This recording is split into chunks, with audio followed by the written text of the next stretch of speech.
All right, welcome back to Jackass Politics, where we attempt to make sense of the chaos that is modern politics without having a full-blown existential crisis. Today we're tackling a question that affects everyone. How the hell do you find the truth anymore? Because let's be real, you could say something as basic as inflation is down and immediately half the internet is calling it fake news, while the other half is calling it a global conspiracy. We live in a time when facts just don't get debated. They get rebranded, repackaged, and turned into memes before we even know what's real. So to help us out and cut through the BS, we've got a pro in the house, Paul Specht from WRAL's Politifact. Paul, thanks for being here. Yeah, thanks for inviting me. It's always great to talk to people about fact checking and how the process works. And just a quick disclaimer that anything I say here is my own personal views, and retweets on endorsements and all that. And I'd be happy to talk about this with any podcast, right or left or libertarian, any of the above, just because I think fact checking gets a bad rap. And I don't know if y'all have seen the news, but lately, news organizations are scrapping and laying off fact checkers. So happy to explain what we do here at WRAL and Politifact. Cool. Sure. Well, let's dig right in. Let's start with the basics. When you see a claim making the rounds, how do you fact check it, and what's your process? Well, typically let me start with ideas come to us in a number of ways. It can be through something we see on social media. It can be politicians reaching out and saying, hey, did you see this? And that goes for Republicans and Democrats both reach out and say, hey, my opponent or whoever said this and it's not exactly right. You should fact check them. That happens a lot. And then we have viewers and readers who reach out and say, hey, I saw this. Is it true? And those, because of capitalism, get often the first priority because that goes to show that something is sort of permeating and getting down to the level that the everyday person is. And so that's sort of how we choose what to fact check. And then the process typically is always the same with PolitiFact. We always reach out to someone, whoever made the claim, and ask them, hey, what's your basis for this claim? Where does your evidence come from?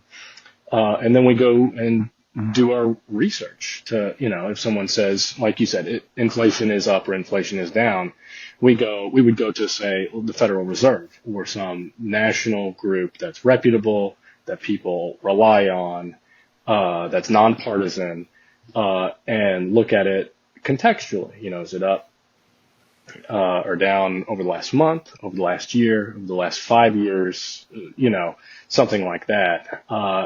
So I do that research, I write something up, and then with PolitiFact, 3 editors will read it and will vote on a rating. And at PolitiFact, we have what we call a truthometer, and they'll, we have different definitions for each of the ratings, from true to pants on fire, to anywhere in between, and the editors will vote on a rating based on the research. And so I guess my question is, what is the most common mistake that you think people make when they're trying to find out if something's true or if something's real? Because and I know I've done this before too. You read a headline to an article that is this sensationalist headline, and you draw a conclusion from that. But then if you actually go dig into the article, it's like, okay, well, that's not actually the conclusion that you should have drawn from that. So, do you think that, what is the most common mistake people are making when trying to seek out the truth? I would say that the mistake would be taking someone's word for a statistic or something that was said, whether it's reading an article, whether The Hill or Fox News or MSNBC, whatever. They say, oh, the president said this, and the president in this case could have been Biden or Trump. Mm-hmm. I think people make mistakes by taking people's word for it, because often the media is not perfect, and some media is intentionally misleading. So one thing that everyone should do is find the original source of what someone said, because people can be taken out of context. People can splice videos and not give you the full sentence, the point that someone was trying to make. Sure. And so, I think that's the biggest obstacle is people will just accept information given to them from a source that's either intentionally misleading or is reporting too fast, too furious, and leaving out important details. So we always use original sources, right? So if I was going to fact check the president and someone said, hey, President Trump said this or President Biden said this, that's two people who speak off the cuff a lot, Biden and Trump both, and sometimes mix up their words, and just speaking objectively here. So we would always go back to the original tape, and not just read the transcript, but the original video and say, what were they trying to say? Where does this come from? And I think people would be better served doing that themselves instead of taking, a news article or a pundit's word for what was said. Yeah, 100%. Cool. So we live in a time where everyone has a platform, politicians, influencers, even that one dude in his car screaming in his phone. And to be fair, that guy does get more views than probably CNN at this point. Right. And honestly, we're not that far off. We've got a podcast, so clearly the bar is pretty low. But seriously, how do people separate real information from nonsense? Well, I think a lot of people have agendas for a lot of media outlets and pundits have agendas for what they want, what side of an argument they want people to take. But traditional journalists, like myself, go to school. Like I learned how to be a journalist. It's not, they didn't give me a job fact checking or covering state government just because I liked it. I had to prove that I was able to, attend press conferences, report what was said accurately, and then treat people fairly. Give speakers a chance to explain themselves, and then give the other side a chance to respond.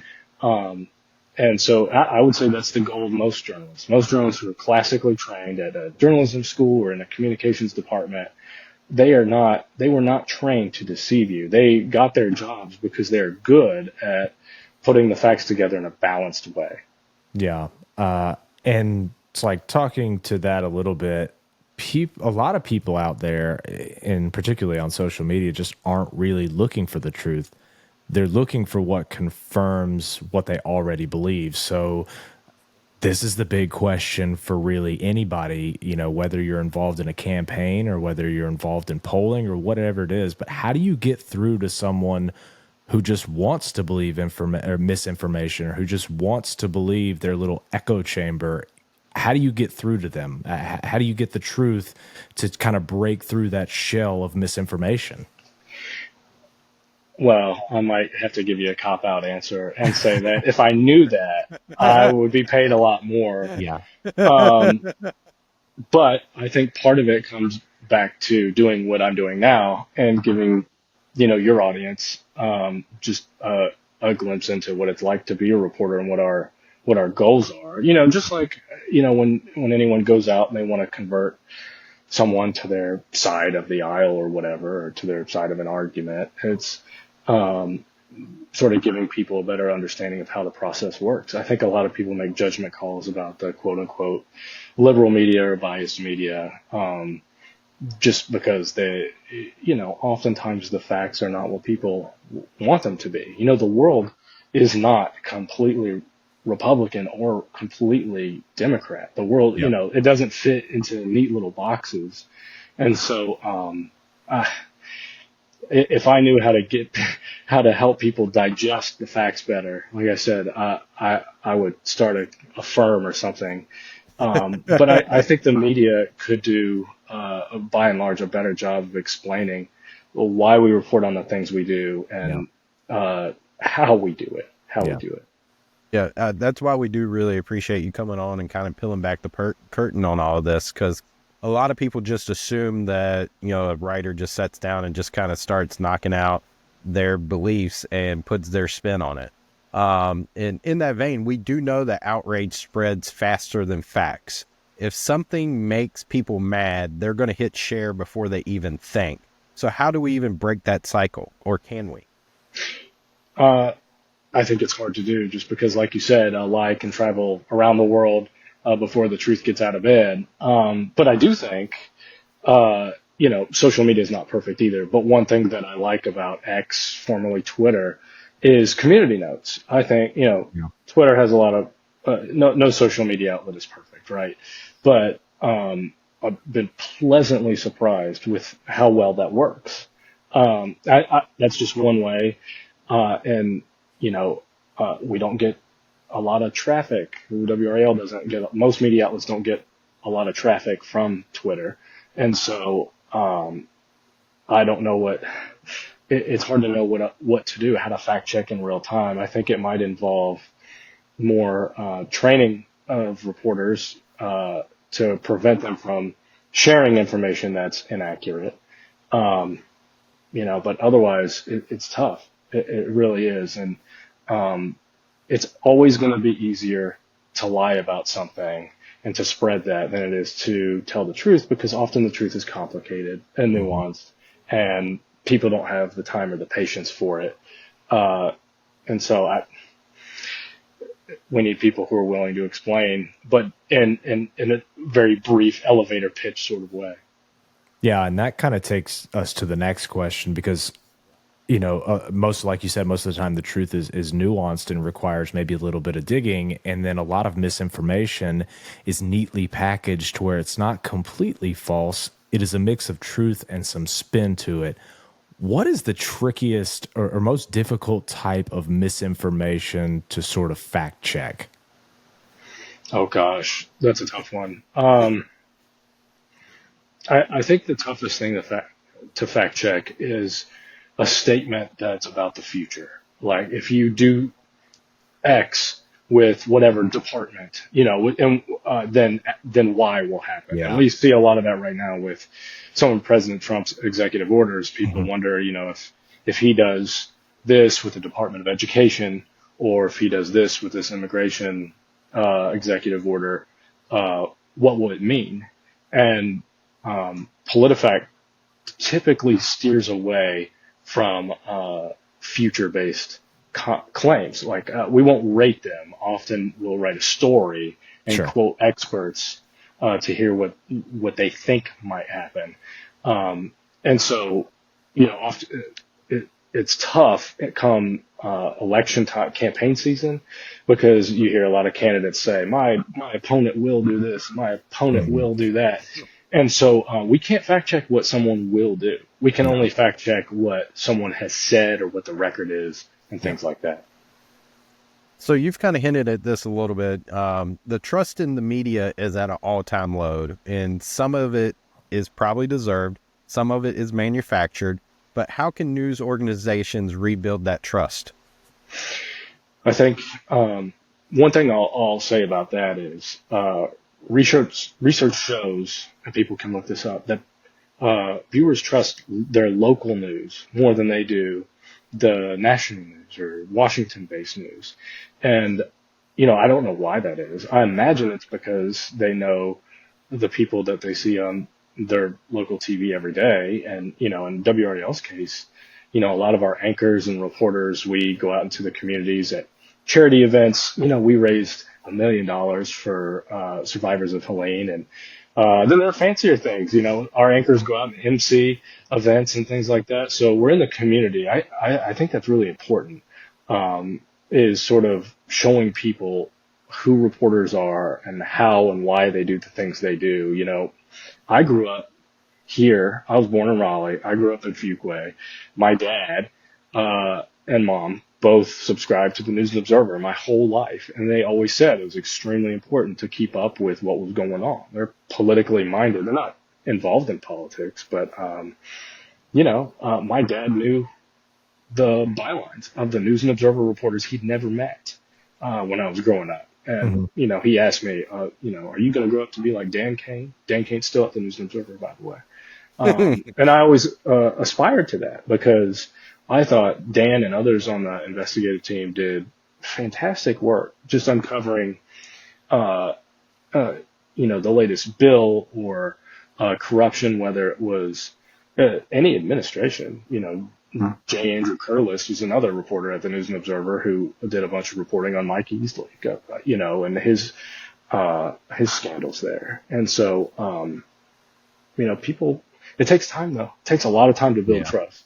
So, I wish we saw less turnover in the media, and I wish, people valued the news enough to pay for it and watch it more, so that reporters could be paid more money and stick around their markets longer and build that trust. Yeah. And so next question, what should people actually look for when deciding whether or not a news source is reliable? Like, are there any like obvious red flags that you look for at a particular news source that screams, okay, this one can't be trusted, or the reverse?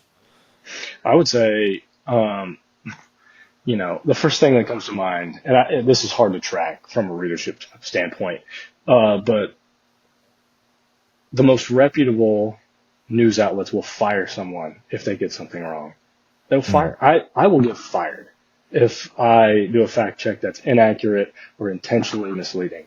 But that doesn't happen at every outlet, a lot, on either side of the aisle. If someone exaggerates or makes one side look bad by leaving out certain context and there's no repercussions, well, that tells you right there what their goal is.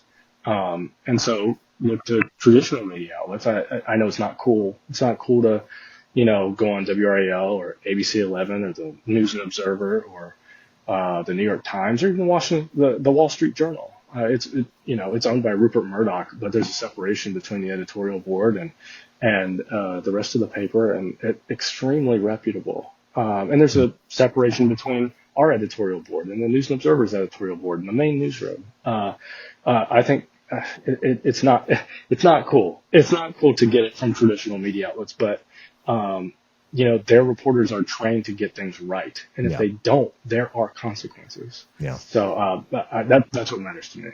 Gotcha. So some politicians do keep repeating false claims even after they've been fact checked. Does fact checking actually work when people just double down? Oof, that's tough. It's hard to say whether or not it works. I don't know how we judge whether something works or not, because, as you mentioned before, people want some things to be true.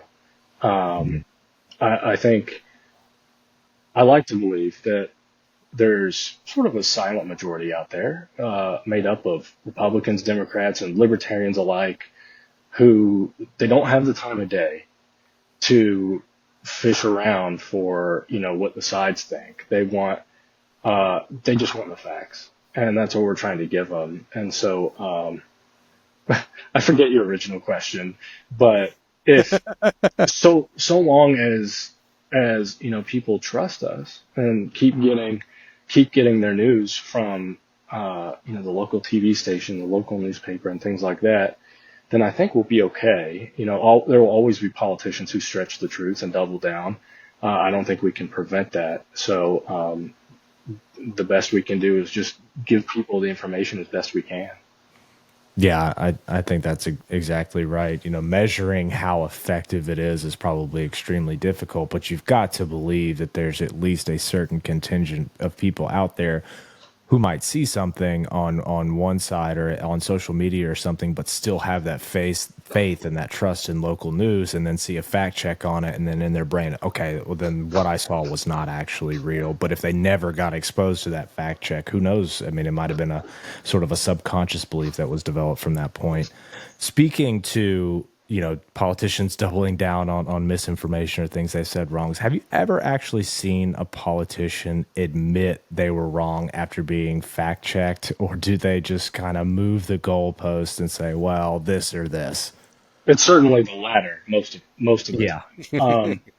I can think of a couple cases where when no one's ever going to give a public apology, but recently, I don't know if you recall back in the fall, House Speaker Tim Moore, who ran for Congress and won and is now a congressman, went out into Western North Carolina, and was at a press conference with President Trump. And he said something to the effect of, the president called me day one, and I haven't gotten one call from the White House, because Biden was still in the White House at that time. And we sent out an email, and a bunch of people fact checked him on that, because it turned out that the White House had called his office apparently when he was not there, and spoke to one of his staffers or whatever. And he claims he didn't know about that. And so, but when we reached out to his office, they said, oh, he'll get back to you. He'll get back to you. Well, a couple of days later, we still hadn't published our fact check yet. They said, hey, Andy, come talk to us. I go by Paul professionally, but Andy personally. They said, come talk to us after today's session. I said, okay. And Speaker Moore pulled me aside, and he was like, you know what? They did call me. And he said, I didn't know. And I said, well, and do you know what day the president called you? And he said, you know what? I think it was the next day, but I don't know. And he said, I got caught up in the moment. He said, when you're out there and you're with these people who are hurting, and they're mad, and you get mad, and you get carried away, you just say things that, may not be exactly true, but they capture how you're feeling, or they reflect that. And that wasn't an apology, but him telling me that face to face. And I told him, I said, Speaker Moore, I appreciate you telling me this. I said, I can't say that it'll make the fact check rating any different, and I think it came out as mostly false, because while the president had not called Moore personally, for President Biden, they had called his office. But I really appreciated that explanation, and him just saying, like, look, I got caught up in the moment, and you don't often get that. I'll say another time, I fact checked a state legislator named Julie Mayfield. She's a Democrat out from Buncombe County, and she was speaking on the House floor about some medical marijuana or cannabis bill, and she got a stat wrong, and she owned up to it. And then the next day, something like that, it was before the fact check came out, and the lobbyist for one of the cannabis advocacy groups called me and said, I gave her the bad stat. It was me. She said it because I gave her bad information. I'm sorry. Wow. And that's the only time I can, the only time I can that's ever happened. I'll give you one more story. You talk about what politicians care about. This one I'll never forget. This was years ago, back when I was at the News and Observer, and I don't want to say if it was Republican or Democrat, but I was fact checking them on whether or not they had flip-flopped on an issue. Okay. And they called me and said, please, just give me a false. We would rather have a false than a flip-flop. And I think that says a lot about where we are in politics today, that people would rather be consistent and not be seen as weak. They're willing to accept being wrong. Yeah. They're not willing to accept being weak. I think that's really interesting. Yeah. So we had an economic forum in our town today, and we had a little after-get party with the economist, and him and that was one of the things we were talking about. I said, I really appreciate your forum every year, because you give us all the facts and you're not political about it. And it helps me make decisions that and I may change my mind. And he goes, well, that's actually a sign of intelligence, that you're willing to accept, and a fact, and then change your mind. We should be, as politicians. I mean, I've definitely changed my mind on things. I welcome people to challenge me on things, because if I'm wrong, I want to do right. That is my job as a politician. So hopefully me admitting that, and maybe somebody else will see it and feel brave, and maybe we can start a change on it. But next question here, we have, let's make this easy. If I see a wild claim on Twitter, what's a quick and dirty way to fact check it before I embarrass myself?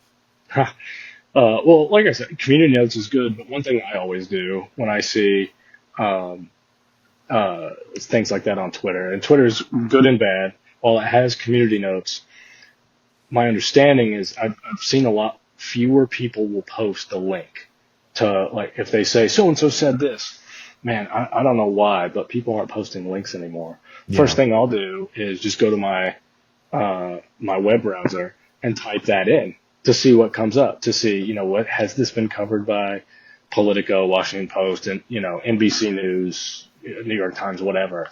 And that's sort of how I check to see if something is legitimate or not, and if I don't see it in any reputable source like that, then I sort of brush it off and say, I'll come back to this later when when it looks more legit. So, is looking for, reputable sources. Where would you go for news? So, if someone's starting to sort of stay informed or wanting to get informed, wanting to get started, do you have any sources that you recommend that you think are above board and reputable and fair? If you're looking for news about North Carolina politics, I would stick with WRAL, the News and Observer, and WUNC. Those are the big three. Spectrum has its own show too. That's on cable. Tim Boyum. All those outlets try to get it right and have very smart people working there. At a national level, I typically follow the Washington Post, the New York Times, Wall Street Journal, although, and I use other people's subscription. I don't have, Yeah. tons of money, so I can't subscribe to all these places. But Right.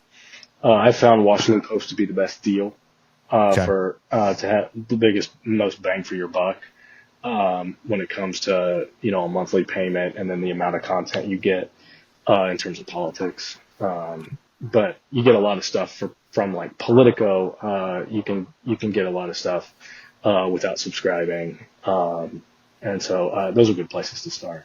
Cool. So with AI and deepfakes, it feels like misinformation is about to go from bad to nightmare mode. Do you think tech will help fact checking or just make your job harder? I think,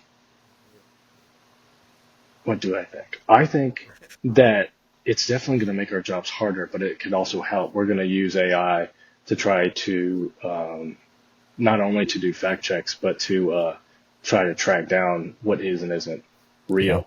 One thing that Politifact, fun fact, the man who invented Politifact, his name's Bill Adair. He's now a professor at Duke University, just down the street here in Durham.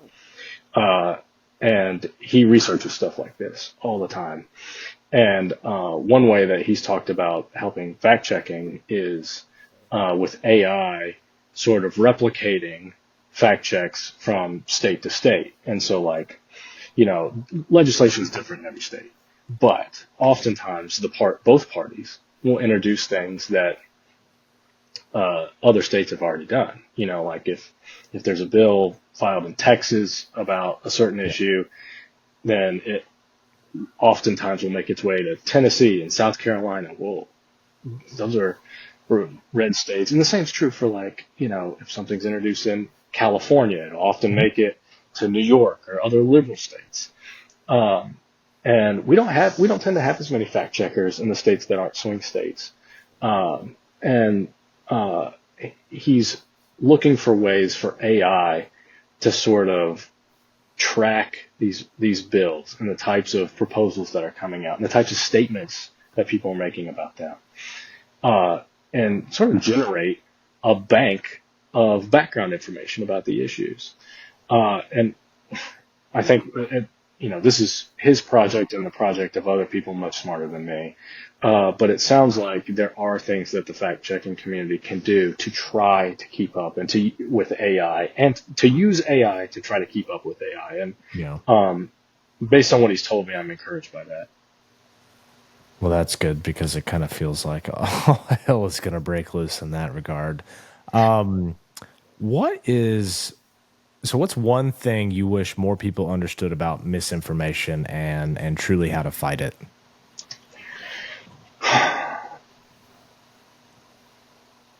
Well, I wish people would understand that both sides are trying to get them on their side. If you're a Democrat, you might trust your party. They're going to give you information that's not always good.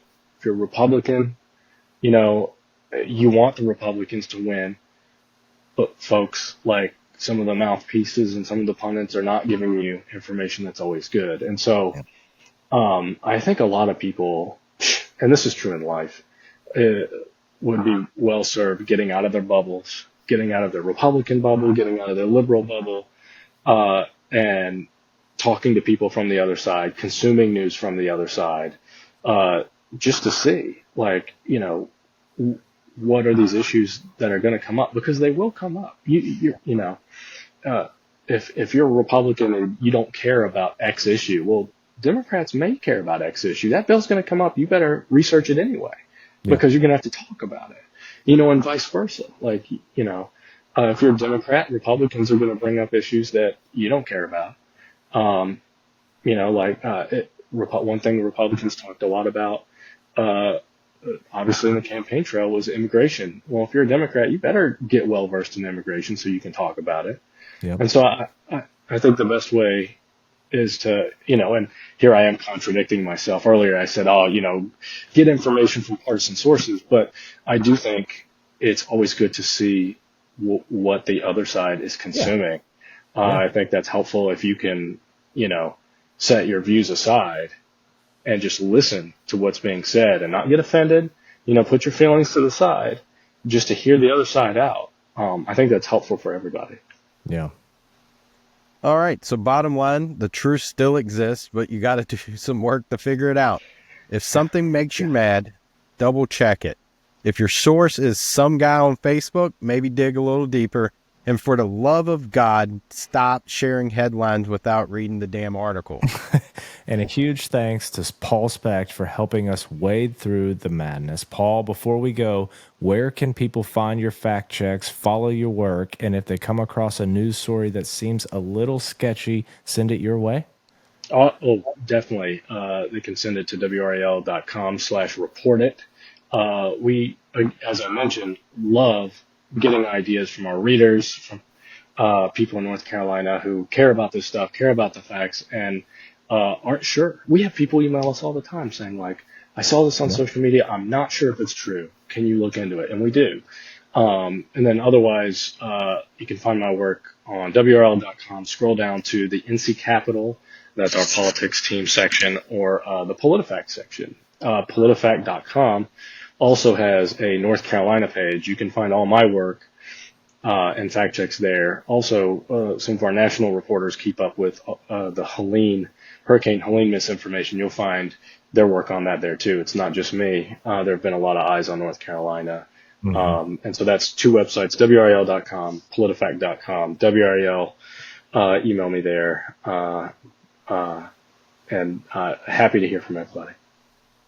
Awesome. And now it's your turn, the audience. If you like this episode, hit the like button, leave a comment, and tell us the craziest fake news story you have fallen for was.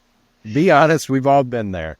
And if you really want to help us cut through the bullshit, subscribe, share this with a friend, and leave us a 5-star rating. Or don't, but then you're basically spreading misinformation about us being a bad podcast, and that's just objectively wrong. We'll be back next time for calling out all the nonsense, one jackass at a time. Thanks for tuning in. Later, guys.